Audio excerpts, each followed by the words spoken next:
अब एक साधक का प्रश्न आया है, एक साधक का प्रश्न आया है कि महाराज जी,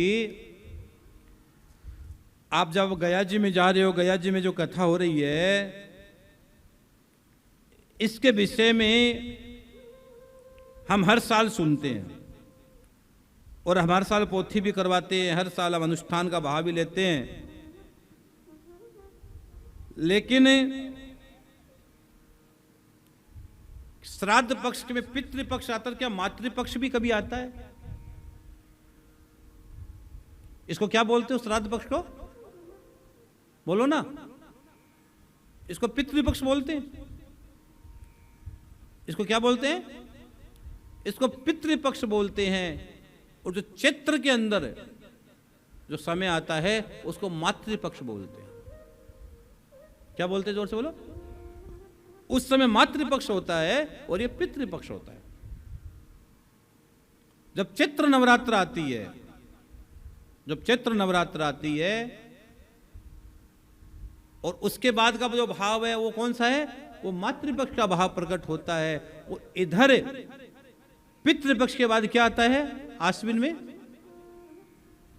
बोलो ना, नवरात्र आते। कौन से नवरात्र आते? शारदीय नवरात्र आते। उसमें पहले वहां नवरात्र है, उसके बाद मातृपक्ष का भाव प्रकट होता है। यहां पितृपक्ष है, उसके बाद नवरात्र का भाव प्रकट होता है। तो मुख्य मूल में तो शक्ति ही काम कर रही है। मूल में क्या काम कर रही है? मूल में शक्ति ही काम कर रही है, मूल में पावर ही काम कर रहा है, मूल में श्री ही काम कर रही है, मूल में नारायण ही काम कर रही है, ठाकुर ही काम कर रहे हैं।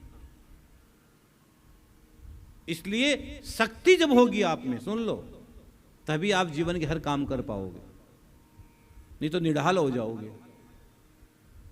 नहीं तो आप हो जाओगे निढाल। शक्ति ही अगर आप में नहीं होगी तो क्या करोगे? इसलिए शक्ति की उपासना भी जीवन में बहुत जरूरी है। शक्ति है तभी भक्ति है, भक्ति है तभी शक्ति है। हाँ, तो मातृपक्ष भी होता है और पितृपक्ष भी होता है। ये बहुत गहरी बात है। अब कई कई लोग कहते हैं कि महाराज जी मान लो हमें अपनी मां की तिथि याद नहीं हो।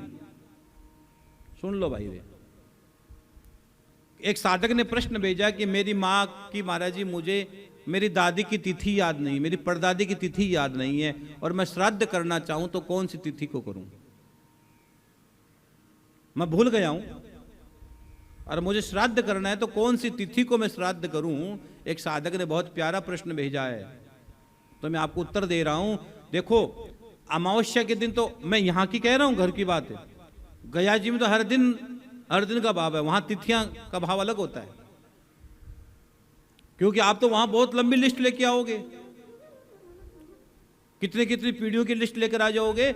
वहां का भाव की मैं बात नहीं कर रहा हूं, लेकिन यहां जो आप घरों की बात जो आप करते हो, तो भैया सर्व पितृ अमावस्या होती है। आप कोई भी तिथि भूल जाओ, कुछ भी भूल जाओ, तो अमावस्या के दिन आप तर्पण कर देते हो, ब्राह्मण और ब्राह्मणी को भोजन करवा देते हो, उनको वस्त्र दे देते हो, तर्पण कर देते हो, गौ माता को ग्रास खिला देते हो, कव्य को खिला देते हो। उस समय सर्व पितृ अमावस्या होती है, सर्व पितृ का मुक्ति होती है। लेकिन अगर आपको माता का श्राद्ध करना और अब आपको नहीं महाराज जी तिथि बता दो जिस तिथि पर हमें अपनी माता का, अपने दादी का, अपनी परदादी का श्राद्ध करना हो, तो कौन सी तिथि को करना चाहिए? शास्त्रों में लिखा गया है वो है नवमी तिथि। अगर आप अपनी दादी की तिथि भूल गए हो, श्राद्ध की, परदादी की तिथि भूल गए हो, अपनी माँ की तिथि भूल गए हो किसी भी कारणवश, तो नवमी तिथि के दिन माताओं को श्राद्ध का भाव दिया जाता है।